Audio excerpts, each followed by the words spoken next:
Hello everybody, and thanks for joining us for another Moto-Mecca Monday, triple R review where we rant, rave, and rate, well, anything we can get our grubby little hands on. Today we are filming on a Moto-Mecca Monday. This is how we're spending our Labor Day. Today we're looking at my 2004 Ducati Monster S4R motorcycle, a bike I've owned for about 9 years. And the history of the Ducati Monster is a storied one. Many consider the Monster the motorcycle that saved Ducati back in the early 1990s when they were going into a really dark financial period. Since this bike debuted in 1993, not the S4R, but the Monster line of motorcycles, Ducati has sold hundreds of thousands of these bikes. It really defined the sort of naked bike or naked muscle bike market segment and continues to be incredibly popular and by far Ducati's best-selling motorcycle. So the question that we want to answer today, the thing that we want to unpack is this motorcycle deserving of the title, the bike that saved Ducati? And I think we can make a pretty strong case for the fact that indeed it is deserving of this title. So let's talk about a brief history of the Monster. So in 1993, there were not a lot of people who knew anything about Ducati. I bought my first Ducati around about 1998, and it was a 1991 900 Super Sport SP.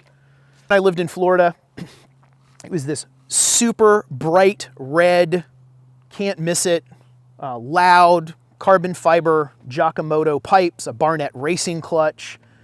This bike was loud, much like this motorcycle. It set off car alarms, it scared people, but nobody had any clue what a Ducati was. People would pull up next to my bike in traffic and ask me, who makes this motorcycle? And I would point to the fairing, Ducati, and people had never heard of them before.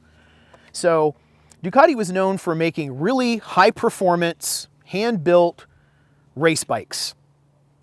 They, in 1990, they won World Superbike with the 851 and later the 888. So anybody who was seriously into motorcycle racing was familiar with the brand, but outside of that, not so much. And if you went into a Ducati showroom, if you could find a dealer back then, there were not a lot of bikes to choose from, and these were certainly not bikes for, shall we say, the casual motorcycle rider. They were expensive. They were low production volume. Parts were difficult to find. Finding anybody who knew how to wrench on one was extremely difficult. And if you didn't plan on taking it out on the track, you were probably not going to be a Ducati customer. Back in the late 80s, early 90s, Ducati made what I would consider a line of sort of consumer quality motorcycles in the form of their Passo series. The 750 Passo, the 906, and then the 907, which we'll be doing another video to kind of unpack whether or not the 907 IE is or is not a Passo. That is a really interesting question. And some of you might have also seen the video that we did on my 1993 Ducati Passo, a motorcycle really designed to directly compete with the Honda Hurricane line of Japanese sport bikes. A bike that was a lot more approachable, less power, easier to ride, not so fragile. But that was not getting it done for Ducati back then. They were owned by another motorcycle manufacturer called Cagiva, and bikes were not exactly flying off the showroom floors. And if Ducati was to survive, they needed to start selling some motorcycles and selling them in volume. And the only place to go was the consumer market. So they had an idea to create a really lightweight sport bike that had an upright seating position, that did not look like something that was going to be a track weapon, that was relatively inexpensive for them to produce and relatively inexpensive for the consumer. And that idea was called Il Mostro, or in English we would call that the Monster. And the very first Monster looked very similar to this bike. And to this day, Ducati has maintained the same idea, the same design language, and the same concept. So let's unpack a little bit about just exactly what that concept means. First and foremost, you'll see that this motorcycle really has no superfluous body parts on it.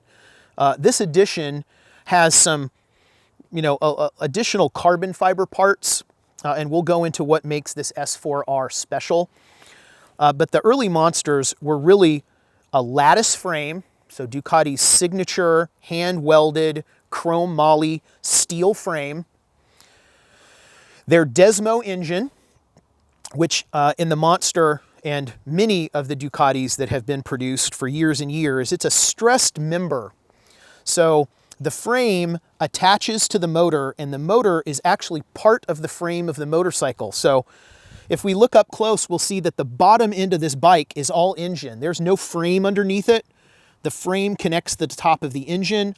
The rear swing arm connects to the engine case. And it's a really clever way to simplify the design of the bike, to reduce a whole lot of weight by having less frame. Visually, I think it's a really stunning design choice, and it's one of those signature Ducati things, the lattice frame and the stressed member engine. Bars. So this bike has Magura handlebars, and they're wide and they're kind of up. You could even say that this is sort of like a dirt bike style riding position, where instead of leaning over with clip-ons, the bars are real tight, your arms are low. You sit up, your hands are wider. It's a really comfortable feel. You have a lot of leverage because your arms are much wider apart. It's much easier to steer. I would not say this is an easy bike to ride at speed. I don't think it's designed for that. Frankly, there's many things about this motorcycle that are absolutely terrifying. And one of them is the amount of power that it makes and how lightweight it is. So another key design element of the Monster is lightweight. So less parts, simpler design, show off all the beautiful engine parts, show off the exhaust, show off that gorgeous frame, don't cover it in plastic, and keep the price low. So Ducati was profoundly successful selling the Monster. It was a big risk. No one had seen a motorcycle that looked like this in the early 90s. Many might remember that was the years of the CBR and the Kawasaki Ninja. Motorcycles that had lots of body panels, lots of graphics, a lot going on visually. No one was making a motorcycle that you could really call a minimalist bike. But Ducati made a bet on that motorcycle, and that bet paid off. The Monster is a line of motorcycles still for sale today.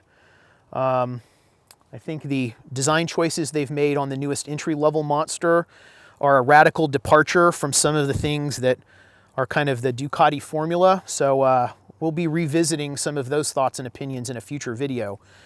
Ducati has been making motorcycles, or Ducati has been in business since 1926. They started out making parts for radios, and a few years later, they got into the business of making bikes. Based in Bologna, Italy, they are probably the largest and most successful motorcycle manufacturer, maybe behind Aprilia, of which I own an Aprilia motorcycle, and we'll be talking about in a future video. So back in 2003, Ducati decided that it was time to maybe up the performance ante on the Monster, and so they came out with their S series. This is an example of a 2004, and there were some things that they did differently starting with the 2003 model line that I think are particularly interesting and striking. And one of those was this edition of motorcycle right here, the S4R. So if we start with the engine, Ducati made the very radical decision to put their 996 Superbike engine in this naked bike format. So for those of you who have seen the 996, this is definitively a lightweight, track-oriented race bike. and with a very high output 4-valve Desmo L twin. So like all Ducatis from time immemorial, except in recent bikes that have the 4-cylinder engine, this is an L twin like every other. What made this bike different was that it is water cooled. So this is not their air cooled engine that you found on the other monsters. You can tell by the fact that it has a radiator that it is water cooled. This is a 4-valve per cylinder engine rather than a 2 or 3-valve. And this bike off the showroom floor made 113 horsepower. Now, the previous owner of this motorcycle did some modifications to it. One of those mods was replacing the stainless steel exhaust with these race-oriented Aero Special Parts cans. These are not road legal. This is not a road legal exhaust. Very loud, definitely accounts for some additional horsepower. I have not dyno tested this bike, so I don't know specifically what it makes, but I'll guarantee you it makes a whole lot more than 113 horsepower. And the previous owner modified the airbox by chopping it off, so there's nothing covering the air intake. So you get a lot of noise coming out of these unbaffled pipes, and you get a lot of engine noise coming out of the top of the engine. If you are looking for a loud, angry Italian motorcycle experience, I think this is about top of the food chain when it comes to that really visceral riding experience. The 2003 debut of the S4R also brought us the single-sided swing arm. So previous editions of this bike had the standard dual-sided, so not only was it a really trick look, it lightened up the rear end of the bike. I think you had a lot better tracking with it just being a single-sided swing arm like what you would find on a race bike. And it has a really good, really great suspension experience.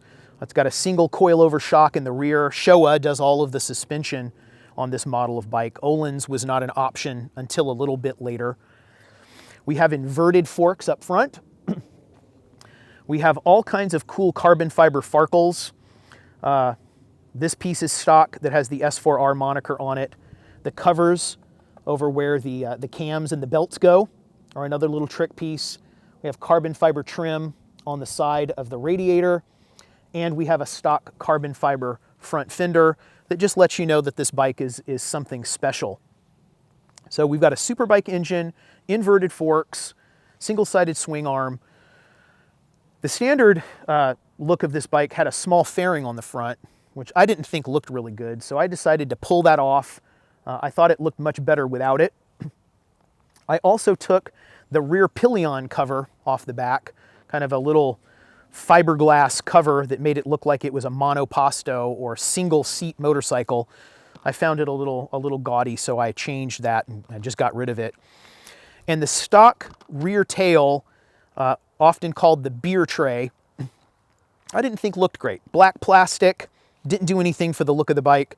So I swapped it out for a Rizoma version that basically retains all of the same dimensions, but different turn signals, and it's carbon fiber instead of black plastic, and it just looks a lot better. There is a tail conversion mod that you can do that involves cutting the frame to trim this rear end up a bit, but I really did not want anyone to take a hacksaw to the beautiful bones of this bike and ruin its look and feel. It is a really eye-catching motorcycle. It is an exciting motorcycle to ride because this 996 Superbike engine makes so very much torque. This is not a bike that I ride at really high speeds. Again, there is no wind protection. There is no fairing with your arms out wide like that. It is a really not fun experience to ride at really high speeds. I wouldn't call this motorcycle particularly well balanced. It makes way more power than I think the suspension and the riding position can really leverage. But for a bike to tool around in the city, to set off car alarms, to scare people, and just to make you feel like you're riding on something special, this bike gets a 10 out of 10. The motorcycle is available for rent on Twisted Road, and there will be a link to that listing down below. And anybody who throws their leg over this motorcycle really wants to own it. And I can't say that I blame them. Without further ado, one of the best things about this motorcycle is the way that it sounds. So I think we should take an opportunity to turn it over and let everybody enjoy the wonderful clickety-clackety mechanical sound of what is now becoming a classic 4-valve L-twin Ducati engine.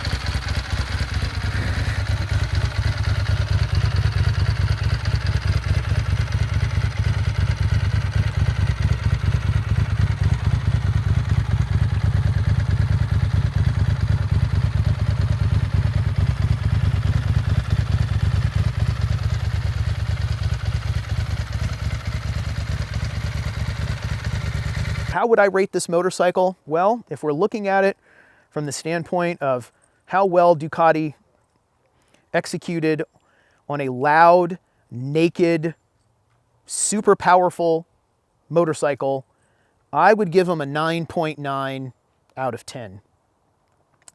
So, absolutely love this motorcycle. Wouldn't part with it for anything. And we look forward to doing more deep dives into all of the motorcycles in our collection and maybe some motorcycles that are not yet in our collection on our next Moto-Mecca Monday. So we know you have a lot of choices where you spend your time on the internet, and we greatly appreciate you taking a few minutes to hear what we have to say about what I think is one of the coolest motorcycles ever made, and certainly a bike deserving of the moniker of saving the Ducati brand. Thank you so much, and we'll see you next time.